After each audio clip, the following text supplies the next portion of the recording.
तो बोले इस समय तो तुमको हमारा कार्य कर ही देना चाहिए। अच्छा, देवताओं ने जो उपदेश दिया उसमें 2-4 बातें बड़े काम की हैं, हमको भी सुन लेनी चाहिए। क्या कह रहे हैं? आचार्यो ब्रह्मणो मूर्ति पिता मूर्ति प्रजापते भ्राता मरुत्पतेर्मूर्तिर् माता साक्षात क्षितेस्तनु। बोले जो गुरु है ना, जो आचार्य है, वो साक्षात वेद की मूर्ति है। माने गुरु की सेवा हो गई, माने सब वेदों की सेवा हो गई। पिता बोले वो साक्षात ब्रह्मा की मूर्ति है। ब्रह्मा जी के मंदिर में जाकर ब्रह्मा जी की पूजा करने की विशेष आवश्यकता नहीं है। आपने मनसा वाचा कर्मणा पिता की सेवा कर ली, बोले ब्रह्मा की सेवा हो गई। पिता साक्षात ब्रह्मा की मूर्ति है। बोले इसी प्रकार माता साक्षात पृथ्वी की मूर्ति है। इसीलिए तो गणेश जी जीत गए थे। कहा जो पृथ्वी की प्रदक्षिणा लगाकर पहले आ जाएगा वो प्रथम पूज्य होगा। वो सच में पृथ्वी की प्रदक्षिणा लगाने निकले। गणेश जी परम बुद्धिमान है, वही माता पिता की प्रदक्षिणा लगा ली। क्यों? क्योंकि माता साक्षात क्षितेस तनुः, शास्त्र प्रमाण है माता साक्षात पृथ्वी की मूर्ति है। बोले उसी प्रकार जो बहन है वो दया की मूर्ति है।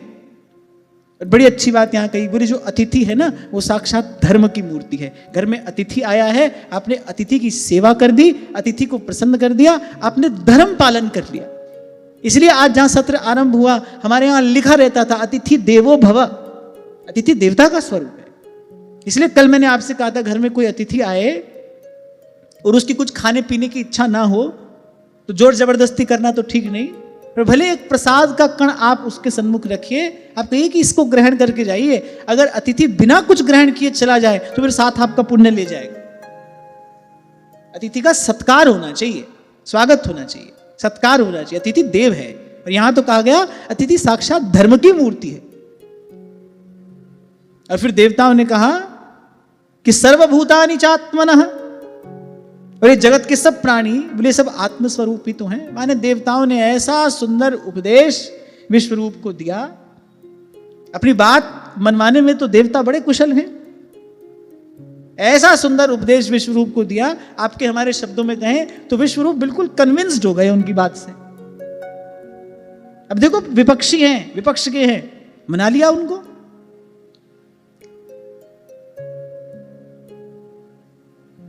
और फिर कहने लगे हम तुम्हारे पितर हैं, इस समय शत्रुओं ने हमें जीत लिया है, बड़े दुखी हो रहे हैं। पुत्र तुम अपने तपोबल से हमारा ये दुख दारिद्र्य पराजय टाल दो, और तुमको हम लोगों की आज्ञा का पालन करना चाहिए, क्योंकि हमने तुमको अनेक अनेक कारण प्रदान कर दिए। देखो यहां कितनी सुंदर बात है। देवताओं का दुख, देवताओं की दरिद्रता, देवताओं की पराजय, इस सब का नाश करने में कौन समर्थ है? भजन समर्थ है। क्यों आए हैं विश्वरूप के पास? क्योंकि वो तपस्वी हैं, संयमी हैं, वेद अग्नि की सेवा करने वाले हैं, तपोनिष्ठ ब्राह्मण हैं। इसीलिए सब बलों में सर्वश्रेष्ठ तप बल को ही कहा गया। आप देखो पुराणों में कथा पढ़ो, खटखट करता अपनी खड़ाओं से कोई तपस्वी ब्राह्मण आ जाता था ना, तो चक्रवर्ती के पद पर बैठा राजा भी भय से कांप जाता था कि कोई तपस्वी ब्राह्मण आ गया है, भाई इसको प्रसन्न कर देना चाहिए। यदि किसी भी प्रकार से ये रुष्ट हो गया तो ये सब वैभव एक क्षण में नष्ट हो जाएगा।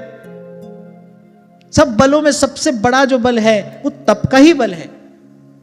या और शब्दों में मैं कहूं, सरल शब्दों में मैं कहूं तो भाई भजन का ही बल सबसे बड़ा बल है। सूरदास जी बड़े चतुर हैं, भगवान का भक्त बड़ा चतुर होता है, इसीलिए कहते छोटे मोटे बल नहीं है और ना हमको इसकी आवश्यकता है। अपबल तपबल और बाहुबल चौथो बल है दाम। सूर किशोर कृपाते सब बल, सूर किशोर कृपाते सब बल, हारे को हरिनाम सुनेरी मने निर्बल के बलराम, सुनेरी मैंने निर्बल के बलराम। कहा तुम ब्रह्मनिष्ठ ब्राह्मण हो, जन्मना ब्राह्मणो गुरु, और ब्राह्मण जन्म से ही गुरु होता है। तुम जन्म से ही हमारे गुरु हो, हम तुम्हें आचार्य के रूप में वर्ण करके तुम्हारी शक्ति से अपने शत्रुओं पर विजय प्राप्त करना चाहते हैं। यही हमारे मन का मनोरथ है और तुमको इसको पूर्ण करना चाहिए। और देवराज इंद्र ने एक बात और कही कि आवश्यकता पड़ने पर, अब व्यवहार जगत में भी बड़े काम की बात है, सुन लो। वो कह रहे हैं आवश्यकता पड़ने पर अपने से छोटे का पैर छूना भी निंदनीय नहीं है। आवश्यकता पड़ने पर अपने से छोटे के सामने भी यदि झुकना पड़े तो बोले झुक जाना चाहिए। और वैसे भी बड़ा कौन है? जिसको ज्ञान है वही बड़ा है। महाभारत में भगवान वेदव्यास कहते हैं न तेन स्थविरो भवति येनास्य पलितम शिरः। बोले जिसके बाल पक गए हैं, माने जिसके केश श्वेत हो गए हैं, बोले केवल वही बड़ा नहीं है, बच्चा भी यदि ज्ञानी है तो देवता उसी को ही वृद्ध मानते हैं। और ये धर्म ग्रंथ में, महाभारत धर्म ग्रंथ है, पंचम वेद है, और पंचम वेद में भगवान वेदव्यास से बात कहते हैं। येनास्य पलितम शिरः, जिसके बाल पक गए, केश श्वेत हो गए, नतेन स्थविरो भवति, वही बड़ा नहीं है, वही वृद्ध नहीं है। बालों भी यह प्रजानाति, बच्चा भी यदि ज्ञानी है, तम देवा स्थविरम विदुः। आप देखो सुखदेव जी महाराज जैसे ही सभा में आए, कितने बड़े बड़े तपस्वी ऋषि, ब्रह्मनिष्ठ, ब्रह्मतेज संपन्न, भगवत विभूति संपन्न महात्मा वहां बैठे थे। अरे स्वयं उनके पिता ही बैठे थे, भगवान वेदव्यास भी उस सभा में बैठे थे। जैसे ही श्री सुखदेव जी महाराज आए, सब अपने स्थान से उठकर खड़े हो गए। सबने प्रणति पूर्वक उनका अभिवादन किया, उनका अभिनंदन किया, उनको उच्चासन प्रदान किया। क्यों? क्योंकि ज्ञान में सबसे बड़े हैं। और यहां देवराज इंद्र ने भी यही बात कही कि वेद ज्ञान को छोड़कर केवल अवस्था बड़प्पन का कारण नहीं है। बाल पक जाते हैं, शरीर जर्जर हो जाता है, व्यक्ति की वृत्ति वही तेरे मेरे में लगी रहती है। अब उसको बूढ़ा थोड़ी मानना चाहिए। हाँ ठीक है, अवस्था को देखकर प्रणाम कर दो, अवस्था को देखकर प्रणाम करना चाहिए, अनादर नहीं करना चाहिए। पर यहां शास्त्र के हिसाब से जिसको ज्ञान है वही बड़ा है, वही श्रेष्ठ है, माने उसी का आचरण अनुकरणीय है। यहां कहने की बात यह है, आचरण किसका अनुकरणीय है। अब आप कहो कि भाई हमारे माता पिता बूढ़े हो गए, तेरी मेरी में लगे, अब ये तेरी मेरी में लगे तो हम भी तेरी मेरी में लगेंगे, ये बात ठीक नहीं है। उनका आचरण अनुकरणीय नहीं है। उनका प्रणाम करो, उनकी सेवा करो, उनका सहयोग करो, लेकिन आचरण तो उसी का अनुकरणीय है जो ज्ञान में बड़ा है। यहां सार की बात यह है। अब विश्वरूप तो बहुत छोटी अवस्था के हैं, देवता तो बहुत बड़े हैं। और जब देवताओं ने यह कहा ना कि आवश्यकता पड़ने पर अपने से छोटों का पैर छूना भी निंदनीय नहीं है, तो ये कहकर मानो पैर छू ही तो लिया। जैसे किसी को आप थप्पड़ दिखा दो तो दिखा दिया तो भाई आधा तो मारे ही दिया, जब दिखा दिया तो मारे ही दिया। ऐसे ही जब देवताओं ने यह कह दिया ना, अच्छा पांव छुए नहीं, छूते तो क्या होता। विश्वरूप के हित का विचार करके ही देवताओं ने चरण स्पर्श नहीं किए। अगर देवता चरण स्पर्श करते तो विश्वरूप का तप, उनका पुण्य क्षीण हो जाता। कोई बड़ा अगर आपको झुककर प्रणाम करे तो ध्यान रखना, आपका तप, आपका पुण्य क्षीण होता है। माता, पिता और आचार्य, इनको तो कभी भी किसी भी स्थिति में झुककर प्रणाम नहीं करना चाहिए अपने आश्रित जन को, अपने बालक को। इससे क्या होता है, इससे बालक का, इससे आश्रित का, इससे शिष्य का पुण्य क्षीण होता है। ऐसा कभी भी नहीं करना चाहिए, इसमें शास्त्र प्रमाण है।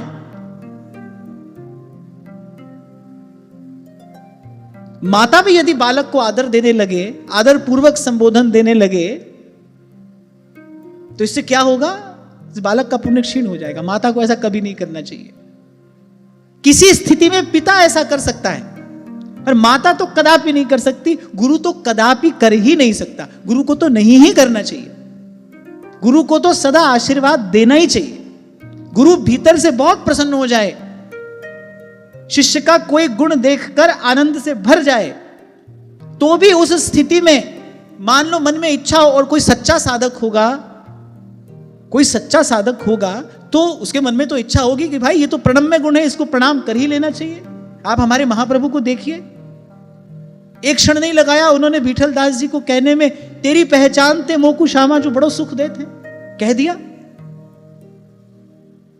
तो कभी कभी शिष्य में किसी ऐसे गुण का प्रकाश हो जाता है, गुरु को लगता है कि भाई ये गुण तो प्रणम्य है, इसको प्रणाम करना चाहिए, पर ऐसी स्थिति में भी गुरु को प्रणाम करना नहीं चाहिए, उसको हृदय से उसको आशीर्वाद ही देना चाहिए। माता को किसी भी स्थिति में बालक को आशीर्वाद ही देना चाहिए। कुछ समय पहले ऐसा हुआ, एक दो बार मां मुझे आप कहकर बुलाने लगी। मैंने कहा भाई ये तो हमारी बहुत बड़ी हानि हो गई, ऐसा तो कदापि नहीं होना चाहिए। मैंने कहा आपसे ये शब्द मैं कभी स्वीकार नहीं करूंगा, आपको ऐसा कभी नहीं करना, भूल कर भी नहीं करना। तो यहां जब देवताओं ने कहा कि आवश्यकता पड़ने पर अपने से छोटे का पैर छूना भी निंदनीय नहीं है, तो माने कहकर एक प्रकार से उन्होंने विश्वरूप के पांव छू ही लिए, उनके चरणों में पड़ी गए। प्रत्यक्ष में पड़ते तो उनका तप क्षीण होता, पुण्य क्षीण होता। उनके हित का विचार करके देवताओं ने ऐसा नहीं किया, पर परोक्ष रूप से उनका चरण स्पर्श कर ही लिया, माने उनके चरणों की शरण में आकर पड़ गए, भाई अब तो तुम्हारा ही सहारा है, अब किसी भी प्रकार से हमारा कार्य सिद्ध करो। और वैसे भी ब्रह्मा जी ने हमको तुम्हारे पास में भेजा है, हमको ब्रह्मा जी ने तुम्हारे पास में भेजा है। उनके संदेश का विचार करके, उनके संकेत का विचार करके आपको अब हमारे आचार्य पद पर प्रतिष्ठित हो जाना चाहिए। अब विश्वरूप कहने लगे, बोले भाई ये जो पौरोहित्य कर्म है, ये जो पुरोहिती का काम है, ये तो ब्रह्म तेज क्षीण करने वाला है। क्यों? क्योंकि यजमान का पाप अपने सिर लेना पड़ता है। ये जो पुरोहिती है वो ये प्रशंसनीय कार्य नहीं है, इसको शास्त्र में निंदनीय वृत्ति बताया गया है, हे वृत्ति बताया गया है। गुरु वशिष्ठ जी बिल्कुल भी तैयार नहीं थे रघुकुल के पुरोहित बनने के लिए, लेकिन जब ब्रह्मा जी ने कहा कि इस कुल में भगवान अवतार लेंगे, तुमको भगवान का नामकरण करने का अवसर मिलेगा, भगवत दर्शन का अवसर मिलेगा, तुमको भगवान को उपदेश देने का और भगवान से प्रसाद पाने का अवसर मिलेगा, तब उन्होंने ये कर्म स्वीकार किया कि भाई इसके फलस्वरूप मुझे भगवान मिलेंगे। तो विश्वरूप ने कहा कि वैसे तो पुरोहिती का जो काम है वो ब्रह्म तेज को क्षीण करने वाला है। देखो, आप किसी से कुछ भी लो, आपको बदले में देना पड़ेगा, ये अटल सत्य है, ध्रुव सत्य है, इसको गांठ बांध लो, इससे कोई मुक्त नहीं है। किसी वस्तु के बदले में आपको कोई और वस्तु भले देनी पड़े, कुछ देने को ना हो तो फिर क्या देना पड़ेगा? फिर पुण्य देना पड़ेगा, पर देना अवश्य पड़ेगा। इसीलिए कुछ काल पहले एक सत्र में मैंने बड़ी विनम्रता पूर्वक ये निवेदन किया था, जो लोग विरक्त होकर यहाँ वृंदावन में भजन कर रहे हैं, उनको तो केवल नाम और वाणी का आश्रय लेकर ही भजन करना चाहिए। अत्यधिक वस्तु के संग्रह से बचना चाहिए, क्योंकि यदि वस्तु का संग्रह करेंगे, किसी और की अपेक्षा होगी, तो उसके बदले में आप उनको कुछ और नहीं दोगे, तो आपको अपना भजन देना पड़ेगा। उन्नति तुम्हारी कैसे होगी? आगे कैसे बढ़ोगे भजन में?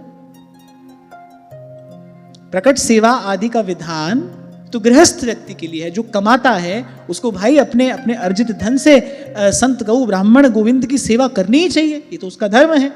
लेकिन जो विरक्त होकर यहाँ आप कहोगे भाई सब छोड़कर अब वृंदावन आ गए, किस लिए आ गए? बोले श्री जी का भजन करने के लिए आए हैं।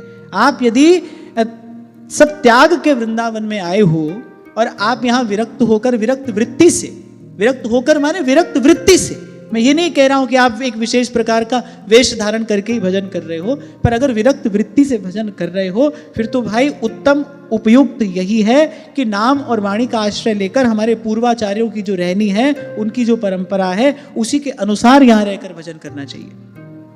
किसी से लोगे तो फिर देना पड़ेगा। मैंने देखा यहां पर बहुत सी माताएं, क्षमा करना आप मेरी बात को अन्यथा मत लेना, बहुत सी माताएं यहां वृंदावन में आ गई, अब उनके परिवार वालों की भी अनुकूलता है, प्रसन्नता है, वो जितना धन अपने परिवार से चाहती हैं परिवार धन दे देता है, वो यहां पर रहकर सेवा कर रही हैं। पर भाई ध्यान रखना, परिवार से धन ले रहे हो तो बदले में परिवार को देना कुछ नहीं पड़ेगा। आप इस नियम से छूट नहीं सकते, आप इस नियम से बच नहीं सकते। आप उनके प्रति अगर अपने कर्तव्य का पालन नहीं कर रहे, फिर आपको क्या करना पड़ेगा? फिर आपको अपना भजन उनको देना पड़ेगा। नहीं भी दोगे तो आपका किया हुआ उनको मिल रहा है। अब सोचो, जहां खड़े हो वहीं के वहीं तो खड़े रहोगे, आवश्यकता क्या है इसकी? जब हमारे आचार्यों ने हमको मार्ग दे दिया कि भाई घरगृहस्थ में रहते हो तो इस प्रकार सेवा करो, और यदि सब छोड़कर वृंदावन धाम का आश्रय लेकर भजन कर रहे हो तो फिर नाम वाणी जहां श्याम श्यामा तहां, नाम वाणी निकट श्याम श्यामा प्रगट। फिर अपनी नाम सेवा जी विराजमान करो और खूब पद गाओ, अपनी आवश्यकता को कम करो और जितना प्राप्त हो उसमें निर्वाह करते हुए पूर्ण रूपेण नाम वाणी का आश्रय लेकर भजन करो। पर ध्यान रखना, जब तक इस संसार में वो लेने देने से बच नहीं सकते। कोई भी हो, कोई भी है, यदि ले रहा है तो उसको देना पड़ेगा, भजन में उन्नति नहीं होगी। कान खोलकर सुन लेना ये बात। आप सोचो कि भाई ले रहे हैं तो क्या बुरा करें, पति का हमारे प्रति कोई कर्तव्य नहीं है? पति का आपके प्रति कर्तव्य है, पत्नी का पति के प्रति कोई कर्तव्य नहीं है, फिर पत्नी का भी पति के प्रति कर्तव्य है। यहां तो कोई भी बात एक पक्षीय नहीं है ना, यहां कुछ भी एक पक्षीय नहीं है, तो सब उभय पक्षीय। दिन के साथ रात है, निंदा के साथ स्तुति, मान के साथ अपमान, श्वेत के साथ श्याम, ऐसी संसार बना है। आपके प्रति अगर किसी का कर्तव्य है, उसके प्रति भी फिर आपका कर्तव्य है, फिर आप उसका भी पालन करो। उससे कैसे बच रहे हो फिर आप, उससे कैसे छूट रहे हो फिर आप? इसीलिए गीता में भगवान ने कहा तस्मात् शास्त्रम प्रमाणम ते कार्य कार्य व्यवस्थितो। बड़ी तीव्र गति से यह विकृति आई है और मैं बहुत मनोयोग पूर्वक विचार करके यह बात कह रहा हूं। बड़ी तीव्र गति से यह विकृति आ रही है। कहने को तो लाखों लोगों की भीड़ भजन कर रही है, हो कितना रहा है यह बात तो प्रभु ही जानते हैं। भजन हो कितना रहा है यह बात तो प्रभु जानते हैं। अब कहने को तो भाई लाखों की भीड़ यहां साधु बने घूम रहे हैं।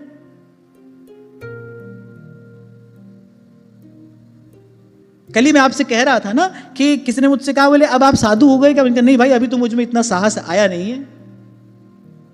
साधु हो जाने से बड़ा क्या होता है? कुछ भी नहीं होता है, तो सबसे बड़ी उपलब्धि है। उससे परे तो और कुछ भी नहीं है। जब भगवान कह रहे मोते अधिक संत करी लेखा, अभी तो वैसी निरपेक्षता, अभी तो वैसी निष्प्रियता मैं अपने जीवन में देखता नहीं हूं। वो तो बहुत बड़ी नहीं, वो तो सबसे बड़ी बात है। और हम आंख बंद कर लें तो अंधेरा थोड़ी हो जाएगा। हमारे आंख बंद कर लेने से तो अंधेरा नहीं हो जाएगा ना। सत्य तो जैसा है वैसा था और वैसा रहेगा। और जिसको सत्य का आराधन करना है, जिसको सत्य के मार्ग पर चलना है, उसको सत्य को यथावत स्वीकार करना पड़ेगा। मैं कैसे कह दूं कि मुझे किसी से कोई लेना देना नहीं है? भाई आप सब लोग मिलकर सेवा करते हो, तभी तो ये सत्संग का कार्य चल रहा है। श्री जी आपको प्रेरणा करती हैं, आप सब मिलकर सेवा सहयोग करते हो, तो ये सब व्यवस्था यहां होती है। हम कैसे कहते हैं हमको आपसे कुछ लेना देना नहीं है? हम किसी से ले दे नहीं रहे, तभी तो ये सब चल रहा है ना। तो ये बड़े पते की बात है। पुरोहिती क्यों निंदनीय कर्म कहा? क्योंकि उसके बदले में अपना तेज, अपना भजन, अपनी तपस्या देनी पड़ती है यजमान को, और यही नियम संसार में है। बालक आ गए यहां पर भजन करने के लिए कि भाई हमारे माता पिता बड़े संपन्न हैं, माता पिता ने भी व्यवस्था कर दी। अब आप कर रहे हो क्योंकि ठीक है भाई, माता पिता का हमारे प्रति कर्तव्य है, तुम्हारा भी फिर कुछ कर्तव्य है ना माता पिता के प्रति। अब कोई अगला प्रश्न मुझसे ये कर सकता है, आप ही तो कहते हो भगवान का भजन परम धर्म है। यदि कोई बालक यहां पर आकर भजन कर रहा है तो क्या वो अपने माता पिता के प्रति अपने कर्तव्य का पालन नहीं कर रहा है? अवश्य कर रहा है, यदि वो वस्तुतः भजन कर रहा है तो। मैं केवल इतना कह रहा हूं कि भजन भजन कहा ना जाए, फिर भजन होना चाहिए। फिर हमारे पूर्वाचार्यों ने जो रहनी हमको रहने के लिए दी है, जो उनका कहना है, जैसा उनका रहना है, उस कहनी रहनी के हिसाब से फिर भजन होना चाहिए। भजन कर रहे हो फिर तो आपने अपना क्या, फिर तो यहां शास्त्र में ही लिखा है, फिर तो अपनी कितनी पीढ़ियों का आपने उद्धार कर दिया अगर भजन ही कर रहे हो तो। पर यहां पर सावधान रहने की आवश्यकता है, भूल ना हो। आप ये नहीं सोच सकते भाई ठीक है हम तो अब स्वतंत्र हो गए, हमको किसी से क्या लेना देना है। महीने की हर तारीख को हमारे बैंक में पैसा आ जाता है, खूब मौज उड़ाएंगे, यहां जो मन आएगा वो करेंगे, जो मन आएगा वो खाएंगे, जैसी हमारी इच्छा होगी वैसी रहेंगे। धन की व्यवस्था हो गई। इसका मतलब मूल में बात तो यही है ना कि जिसके पास धन है वो वृंदावन में आकर भजन करे, जिसके पास नहीं है वो बेचारा कहां जाए। इन सब बातों का विचार करने की आपको हमको आवश्यकता है, और समय समय पर इसका विचार करते रहना चाहिए। किस लिए? ताकि हम सावधान रहें। किस लिए आए हैं यहां पर? और यदि कह रहे हैं कि सब छोड़कर यहां पर आए हैं, तो फिर सब छोड़कर यहां पर आकर जो करने की आज्ञा दी गई है वही करना चाहिए। बस के वृंदा विपिन में इतनो बड़ो सयान, युगल चरण के भजन बिन निमिष न दीजे जान। महाराज जी बड़ा सुंदर उदाहरण मीना जी के प्रसंग में मिलता है। अब वो चाहती नहीं थी कि उनका विवाह हो, पर भगवत इच्छा थी, उनका विवाह हुआ। लेकिन जब महाराज कुमार भोजराज रुग्ण हुए, जब युद्ध में उनको बाण लगा और वो घाव भरने में नहीं आ रहा था, बड़े काल तक उनको ज्वर रहा, वो पीड़ा में रहे, बाईसा ने तन मन प्राण से उनकी सेवा की। एक क्षण के लिए भी वो उनका संग, उनका साथ छोड़ती नहीं थी। तन मन प्राण से उनकी सेवा की। क्यों? क्योंकि इन्होंने भजन में मेरा सहयोग किया है, ये भजन में मेरे सहयोगी हुए हैं। इस नाते इनकी सेवा करना, इस समय इनके शरीर को मेरी सेवा की आवश्यकता है, इस नाते इनकी सेवा करना ये मेरा धर्म है, ये मेरा कर्तव्य है। तन मन प्राण से बाईसा ने उनकी सेवा की, और केवल शरीर की ही सेवा नहीं की, अपने इष्ट, अपने गिरधर गोपाल से प्रार्थना किया करती थी कि इन्होंने भजन में मेरा सहयोग किया है, इन्होंने मेरी भजन यात्रा सुगम की है, मुझसे पहले हे नाथ यही आपकी कृपा के पात्र है, मुझे बाद में स्वीकार करना, पहले आप इनको अपने चरणों में स्थान देना, इन पर अपनी कृपा दृष्टि करना, इनके अनुकूल होना। आप हर ओर से अपने कर्तव्य का पालन किया महाराज कुमार भोजराज के प्रति।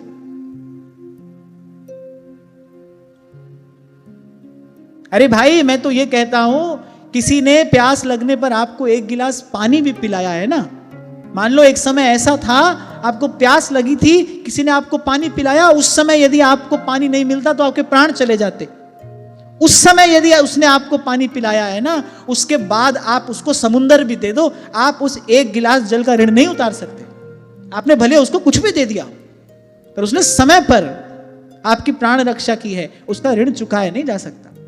पर मुझे तो ऐसा लगता है भाई, इस विषमता से भरे संसार से मुक्त होने का यही उपाय है। इसी पवित्र भाव को अपने मन में धारण करके श्री स्वामी शरणानंद जी महाराज बार बार यही बात कहा करते थे, भाई इस संसार से मुक्त होने का उपाय केवल इस संसार की सेवा है। मुक्त होना चाहते हो इस संसार से, और मैं मरने के बाद की मुक्ति की बात नहीं कर रहा हूं, मैं जीवन मुक्ति की बात कर रहा हूं। एकांत किस अवस्था को कहते हैं? एकांत उस अवस्था को कहते हैं जब आपका चित्त गुण दोष के कारण विकृत नहीं होता, गुण दोष से प्रभावित नहीं होता, उसी स्थिति का नाम एकांत है। अकेले पड़े रहने को एकांत नहीं कहते। जब आपका मन, जब आपका चित्त गुण दोष से प्रभावित नहीं होता, बाहर उमड़ने घुमड़ने वाली विकृतियों से दूषित नहीं होता, उसी चेतना के उसी स्तर का नाम एकांत है। मैं जीवन मुक्ति की बात कर रहा हूं। तो यदि जीवन मुक्त होना है, संसार में रहते हुए, मोक्ष किसको कहते हैं? मोह के क्षय हो जाने को ही मोक्ष कहा है महापुरुषों ने। तो जीते जी मुक्त होना है तो भाई यही पवित्र भाव अपने मन में रखकर सेवा करते चलिए। और सबसे लिया है हमने कुछ ना कुछ। माता का ऋण है, पिता का ऋण है, आपके स्कूल में जिन्होंने आपको पढ़ाया लिखाया, आपको पढ़ना लिखना सिखाया, जिसके कारण हम वेद शास्त्र पढ़ पा रहे हैं, उनका ऋण है। अरे मेरे जीवन की तो यात्रा ही यही से आरंभ हुई थी। शायद ये प्रसंग कभी मैंने आपको सुनाया था। यही श्री वृंदावन की परिक्रमा करते करते दोपहर का समय था, और जब शरीर बड़ा थक गया तो वैसे घने वृक्ष की छाया में बैठा, और मुझे ऐसे लगा कि जैसे मरते हुए किसी व्यक्ति को किसी ने जीवन दान दे दिया हो। वो एक क्षण के लिए ऐसी अनुभूति हुई। गर्मी के दिन थे, हम परिक्रमा लगा रहे थे, चलते चलते बहुत थक गए। ये सघन वृक्ष की छाया में मैं बैठा और मुझे इतना सुख मिला। और उसी समय धाम की ही कृपा से, क्योंकि ये संतों की भूमि है, धाम की ही कृपा से मन में एक विचार आया, देखो किसी के लगाए पेड़ का सुख आज मुझे मिल रहा है, तो भाई मुझे भी तो किसी के लिए पेड़ लगाना चाहिए। यही क्रम है। किसी ने हमारे लिए व्यवस्था की है, हमको भी किसी के लिए व्यवस्था करनी चाहिए। तो मैं यही कहकर आगे बढ़ूं, मैं फिर प्रसंग में प्रवेश करूं। ध्यान रखना, लिया है तो फिर देना पड़ेगा। प्रयास यही करो कि कम से कम लेना पड़े। इसीलिए बार बार कहता हूं, सात्विक जीवन उसी को कहते हैं। आपकी आवश्यकता कम हो और उस आवश्यकता कम में भी आप उससे कम लेकर बांट कर अपना निर्वाह कर ले। यही सात्विक जीवन है, यही पवित्र जीवन है, और यही भगवत भजन को धारण करने योग्य आधार है। पर भजन भजन सब कोई कहे, पर कठिन तासु की रीत।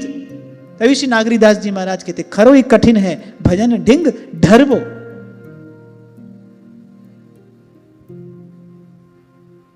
तभी सरल शब्दों में आपको कई बार कहता हूं, अपने हिस्से का सुख छोड़ो। अपना दुख तो व्यक्ति गा गा कर सुनाता है सबको, जहां अवसर मिलता है वहीं अपना दुख गाना आरंभ कर देता है। पर हो सके तो अपने हिस्से का सुख छोड़िए, अपने हिस्से का सुख बांटिए, किसी और को दीजिए। तो विश्वरूप ने कहा, विगर्हितं धर्मशीलैर ब्रह्मवर्च उपव्ययम् कथं नु मद्विधो नाथा लोकेशैरभियाचितम्। बोले, जो काम आप मुझे करने को कह रहे हैं वो काम तो बहुत अच्छा नहीं है। मेरे ब्रह्म तेज को, मेरी तपस्या को, मेरे पुण्य बल को क्षीण करने वाला ये काम है। और धर्मशील महापुरुषों ने इसकी निंदा की, जिनकी दृष्टि में धर्म का मूल्य है, धन का नहीं, ऐश्वर्य का नहीं। अब किसी राजा का पुरोहित कोई बन जाए तो उसको धन भी खूब मिलेगा, रहने के लिए बढ़िया महल भी मिलेगा, राजा बड़ी बड़ी जागीर भी लिख कर दे दिया करते थे, सब कुछ मिल जाएगा, पर धर्म चला जाएगा। तो जिनकी दृष्टि में धर्म का मूल्य है, जो धर्मशील महापुरुष हैं, उन्होंने इसकी निंदा की है।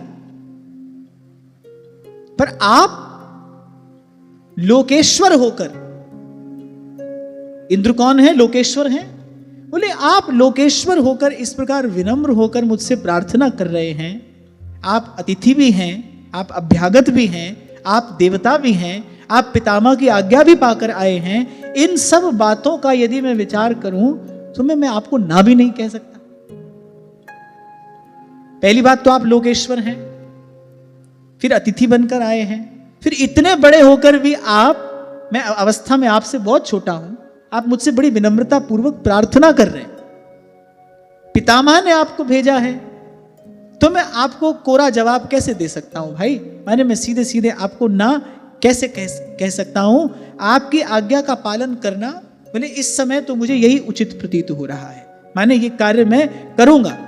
यद्यपि उन्होंने कहा कि देवगण हम तो अकिंचन हैं, तपोनिष्ठ ब्राह्मण का जीवन कैसा होता था? बोले खेती कट जाने पर जब खेत से अनाज उठा लिया जाता है, बोले उसी से गिरे हुए कुछ दाने चुन लिए जाते हैं, बोले उसी से हम अपना देव कार्य पितृ कार्य सब संपन्न कर लेते हैं। बोले हमारी जीविका तो इसी प्रकार चल रही है। पर एक और बात, यहां वही बात पुनः आ रही है, अगर यहां वहां से लेते रहोगे तो भजन का और तप का बल बढ़ेगा कैसे? जिसको अपने तप का बल अर्जित करना है, जिसको अपना भजन बढ़ाना है, उसको तो भाई ऐसे रहना पड़ेगा। नहीं तो नहीं कहते ध्रुवदास जी कि दूजे तीजे जो जुरे साक पत्र कछु आए, कर ताही में संतोष कर रहे अधिक सुख पाए। कभी किसी तपस्वी ब्राह्मण का दर्शन करिए, ऐसा लगेगा जैसे वैराग्य मूर्तिवंत होकर खड़ा है। पसलियां गिन लो आप उसकी। मैंने दर्शन किया है ऐसे एक महात्मा का काशी में, आप पसलियां गिन लो उनकी। और समग्र वेद शास्त्र उनके कंठ में, और मस्तक पर ऐसा अद्भुत ब्रह्म तेज कि देवता भी सन्मुख आए तो उनको प्रणाम कर दे। और गात ऐसा बिल्कुल सूखा, तप का बल ऐसा सूर्य के समान तेजस्वी। ऐसे गंगा किनारे उनका पवित्र दर्शन हुआ। आज श्रीमद् भागवत जी कृपा से उनका फिर से स्मरण हो गया। यहां माने सामने खड़े हो तो आप उनके शरीर की पसलियां गिन लीजिए ऐसे। मांस के नाम पर कुछ भी नहीं, इसी वृत्ति से भजन करने वाले गंगा किनारे रहकर, और समग्र वेद शास्त्र कंठस्थ, मस्तक पर देदीप्यमान ब्रह्म तेज, और मैंने कहा ऐसे तेजस्वी कि देवता भी सामने आए तो एक बार तो झुककर प्रणाम कर दें। और यहां विश्वरूप कह रहे हैं कि हम तो इसी प्रकार अपनी जीविका का निर्वाह कर लेते हैं, हमको किसी से लेना देना नहीं। इसको शिलोंच वृत्ति कहते हैं। अनेक अनेक प्रकार की वृत्तियों में यह शिलोंच वृत्ति है। जो दाने गिर गए, फसल कट गई, किसान ने जो दाने उठा लिए, फिर उसमें से जो बचे हुए कुछ दाने रह गए, फिर उसी से हम अपना यज्ञ आदि कर्म भी कर लेते हैं, देव कार्य पितृ कार्य भी कर लेते हैं, उसी से अपना निर्वाह कर लेते हैं। ये और हम इसमें बड़े संतुष्ट हैं, भजन का आनंद ले रहे हैं, अपनी तपस्या में प्रमुदित रहते हैं। ये निंदनीय वृत्ति मैं करूं क्यों, ऐसा निंदनीय काम मैं करूं क्यों। यहां इतना और कह दिया, बोले ये सब काम वही करते जिनकी बुद्धि बिगड़ जाती है। बोले देव कृपा से हमारी बुद्धि तो शुद्ध है, पवित्र है, हमको ये सब काम करने की आवश्यकता नहीं है। ये चाहिए वो चाहिए, ऐसा भाव मन में आए, समझ लो बुद्धि बिगड़ गई है। यहां ये बात कही जा रही है। हर बात के साथ कुछ बात है ना, जो अंबुज के पात में पात, पात में पात, और त्यों संतन की बात में बात, बात में बात। यहां ये बात कही जा रही है। ये भी चाहिए वो भी चाहिए, थोड़ा ये चाहिए थोड़ा वो, ऐसा मिल जाए वैसा मिल जाए। अगर ऐसा भाव मन में आए, समझ लो बुद्धि बिगड़ गई। यहां कह रहे हैं कि जिनकी बुद्धि बिगड़ गई है ना, उन्हीं के मन में ये सब आता है। हम तो संतुष्ट हैं, हम तो खूब आनंद में हैं, भगवान की बड़ी कृपा है, तृप्त हैं। और जो काम आप मुझसे कराना चाहते हो वो बड़ा निंदनीय कार्य है। अच्छा देखो, देवता क्या कराना चाहते हैं, आदर से ले जाएंगे, ऊंचे आसन पर बैठाएंगे, चरण धोएंगे, चरणामृत अपने मस्तक पर धारण करेंगे, जो भी आज्ञा विश्वरूप देंगे, जो आज्ञा कहकर देवता उसका पालन करेंगे। फिर भी विश्वरूप कह रहे हैं ये बड़ा निंदनीय कार्य है। क्यों? क्योंकि इसके बदले अपना भजन देना पड़ रहा है, इसके बदले अपना तप देना पड़ रहा है। आप कभी महापुरुषों का जीवन देखो, विचारो। श्री डोंगरी जी महाराज, श्री स्वामी रामसुखदास जी महाराज, श्री स्वामी रामसुखदास जी महाराज ने तो कभी अपना चित्र तक नहीं खींचने दिया किसी को, उनका कोई चित्र उपलब्ध नहीं है। श्री डोंगरी जी महाराज कभी किसी को अपना चरण स्पर्श नहीं करने देते थे। आपकी कोई पूजा कर रहा है तो आपके मन में गुदगुदी हो रही है, आप उसका बहुत मजा ना लो, वो बहुत कुछ लिए जा रहा है आपसे।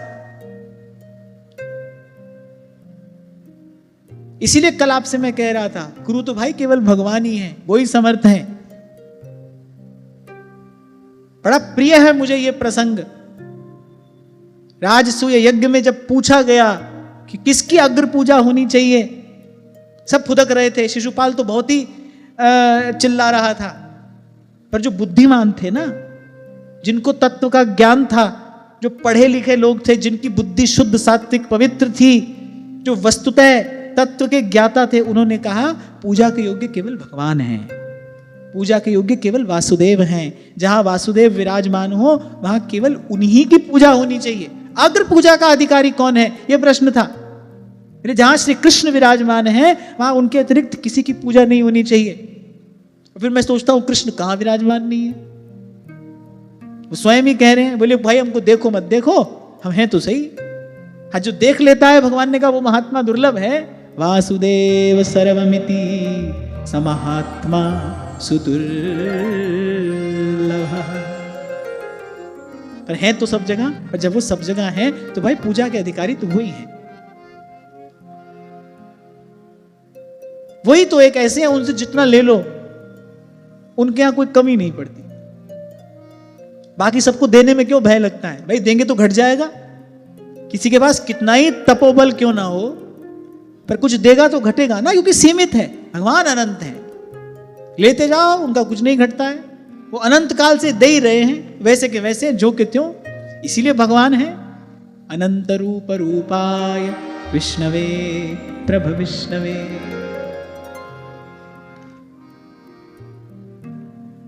इसलिए उपनिषदों के मंत्र कहते हैं पूर्णमदः पूर्णमिदं पूर्णात् पूर्णमुदच्यते पूर्णस्य पूर्णमादाय पूर्णमेवावशिष्यते। सदा पूर्ण है, उनसे उनको ले लो तो भी पूर्ण है। दोनों बातें विश्वरूप ने कह दी। बोले काम भी अच्छा नहीं है। अब आप लोग आए हो, बड़ी प्रार्थना कर रहे हो, बड़ी विनम्रता पूर्वक प्रार्थना कर रहे हो, अतिथि बनकर आए हो, तो बड़े धर्म संकट में मैं पड़ गया हूं कि ऐसी स्थिति में मुझे क्या करना चाहिए।